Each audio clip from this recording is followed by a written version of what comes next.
A central nuclear de Zaporídia foi bombardeada na manhã deste domingo. Segundo a Agência Internacional de Energia Atômica, ao menos 12 explosões foram registradas no local. Inspetores monitoram a situação no local há 2 meses após um acordo por conta da ameaça de um acidente nuclear. Em nota, o exército russo, que controla a usina, culpou a Ucrânia pelo ataque. Eles também afirmam que forças ucranianas dispararam 20 projéteis de grande calibre contra a central e que o nível de radiação permanece dentro das normas. A Ucrânia ainda não se pronunciou a respeito do ataque. Bom, sobre essa tensão crescente aí entre Rússia e Ucrânia, nós vamos conversar agora ao vivo com o professor de Relações Internacionais da Faculdade Anhembi Morumbi, Marcelo Balotti. Muito bem-vindo, uma boa tarde, professor. Boa tarde, obrigado pelo convite. Estou à disposição aqui para vocês. Professor, a gente viu as cidades da Ucrânia que vêm sendo bombardeadas com mísseis desde a semana passada e uma das mais pesadas ondas de ataques desde que Moscou iniciou a sua invasão. Qual o panorama que se faz hoje dessa guerra? Bom, a gente caminhava para uma relativa manutenção da guerra do jeito que ela se encontrava, né? E aí, de 2 semanas para cá, a gente começou a ter sucessivos ataques digamos, mais pesados no sentido de maior violência e maior potência dos mísseis, né? Então, eu acredito que a guerra deve prolongar-se ainda mais, né? Eu não via um término da guerra no curtíssimo prazo, mas agora eu acredito que a guerra vai continuar, ela deve persistir por mais tempo, até pela reconquista de cidades, de locais importantes para a Ucrânia, né, que significou, de certa maneira, um certo baque para o exército russo. Então, eu acredito que ainda agora as tensões vão aumentar, né, e a guerra deve continuar por um tempo maior do que se previa há 2, 3 semanas atrás. A expectativa é de que a Rússia vá conseguir esgotar as forças aéreas da Ucrânia e com a ajuda externa, a Ucrânia pode se fortalecer e estender essa resistência e aumentar a resistência? Olha, eu acho que o ponto mais focal agora é descobrir, né, o que aconteceu na fronteira com a Polônia. Se o ataque na fronteira da Polônia foi russo, a OTAN vai ser convidada, né, entre aspas, a participar dessa guerra, porque a Polônia é um membro da OTAN. Se foi um erro ucraniano, eu acredito que os países da OTAN eles devem reduzir o apoio à Ucrânia, mesmo que tenha sido algo não intencional, por conta desse ataque a um país membro da OTAN. De toda forma, eu acredito que a Ucrânia, né, desde o começo, ela tem oferecido uma resistência muito maior do que o exército e o governo russo acreditava, né? E acredito ainda que a Ucrânia ela vai ser uma pedra no sapato ainda do Putin. O que eu vejo é uma possibilidade ainda essa possibilidade de extensão, né, do conflito por mais tempo, também não só em razão desses ataques, né, dessa elevação da tensão, mas pela resistência ucraniana. Eu acredito que a Ucrânia ainda, até pelo exército mais fraco, mas ela ainda consegue neutralizar um pouco as investidas russas. Professor, a Ucrânia diz aí que os ataques paralisaram quase metade do sistema de energia da Ucrânia, criando um potencial desastre humanitário com a chegada do inverno. Não seria o momento de haver uma maior intervenção externa, algo realmente efetivo aí para ajudar essas vidas humanas que estão em perigo? O que me parece, o desenho que me parece para agora, para o começo do inverno europeu, é que tanto a Ucrânia como os países que dependem do gás natural russo, eles vão sofrer, né? É uma questão que aí extrapola as questões de geoeconomia, ela vai para um lado mais humanitário. Eu acredito que os países da OTAN, principalmente os Estados Unidos, eles vão buscar com a Rússia algum tipo de acordo, mais ou menos nos moldes do que foi aquele acordo dos grãos, né, para ter uma certa flexibilidade nessa guerra para que a gente não tenha mais perdas de vida, né?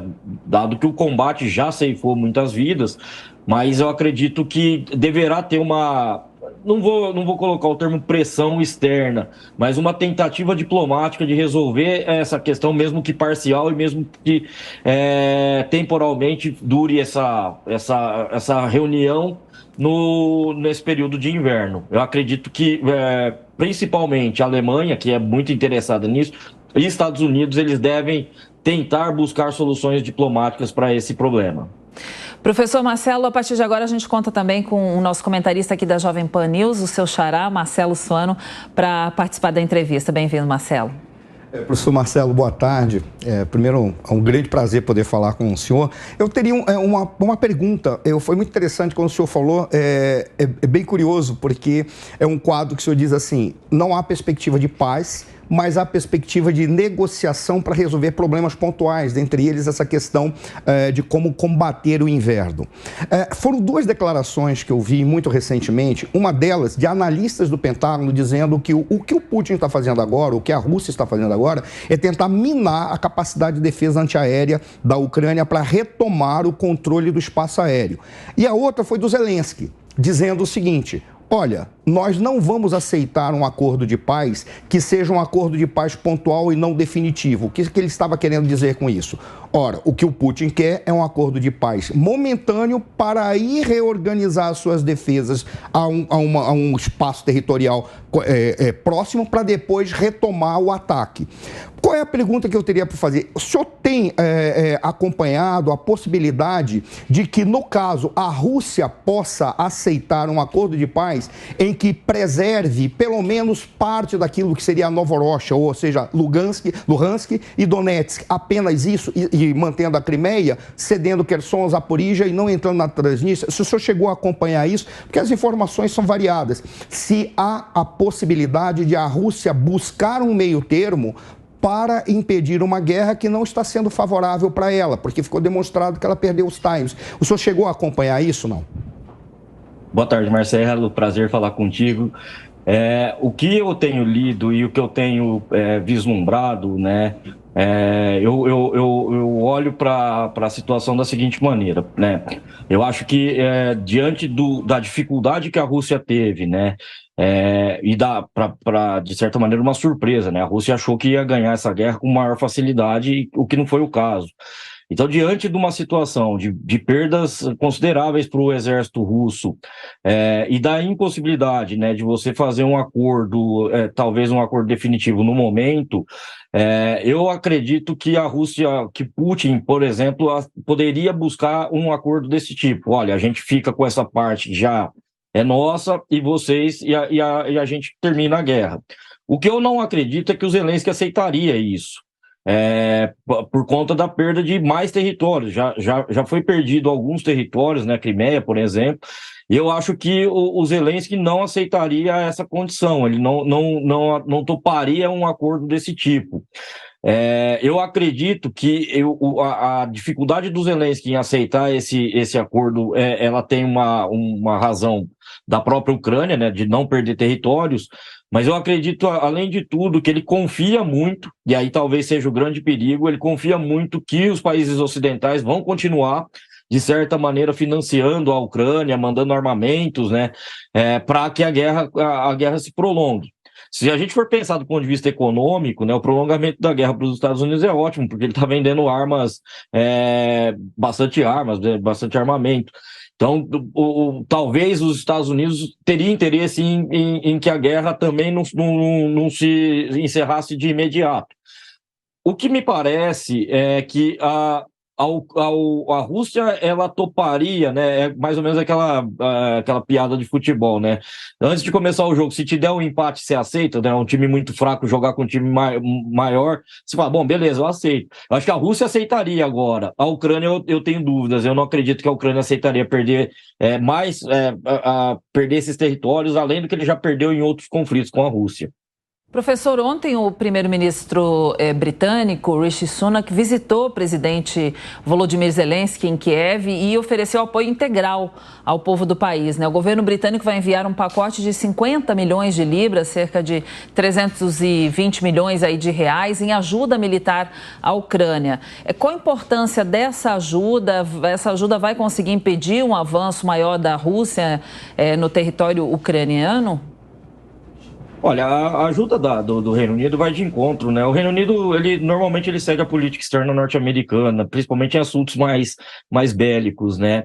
É uma ajuda considerável, né? 350 milhões de reais não é uma ajuda qualquer, né? Algo bastante considerável. Sinceramente, eu acho um pouco estranho o Reino Unido enviar tantos recursos, né? Eles estão com um problema econômico relativamente sério no país, mas eu acho que essa tentativa, ela vai de encontro com a certa subserviência do Reino Unido às políticas externas norte-americanas, né? E vai de encontro com essa ideia de que os países membros da OTAN vão continuar protegendo a Ucrânia, vão tentar ajudar a Ucrânia, até pelo menos que se prove que aquele míssil que caiu na Polônia, por exemplo, não seja um ataque ucraniano, por exemplo, que eu não acredito também. Eu acredito que ali foi um erro humano que fez com que um míssil caísse num país da OTAN. Também não acredito que a Rússia tenha feito isso, porque aí elevaria o patamar do conflito. Mas eu vejo com esses olhos, né? A ajuda do Reino Unido, ela fortalece, né, a Ucrânia, ajuda a Ucrânia a tentar, né, manter essa força de resistência contra o exército russo. Essa foi uma viagem de surpresa aí, né, do primeiro-ministro ao Zelensky, né? E ele reforça realmente o apoio à Ucrânia em meio a essa guerra aí com a Rússia. Mas eu gostaria de saber também, além disso, além desse apoio financeiro, quem mais está apoiando a Rússia, a Ucrânia, aliás, nesse momento? Olha, a gente tem uma posição da União Europeia em prol da Rússia, principalmente por conta em prol da Ucrânia, perdão.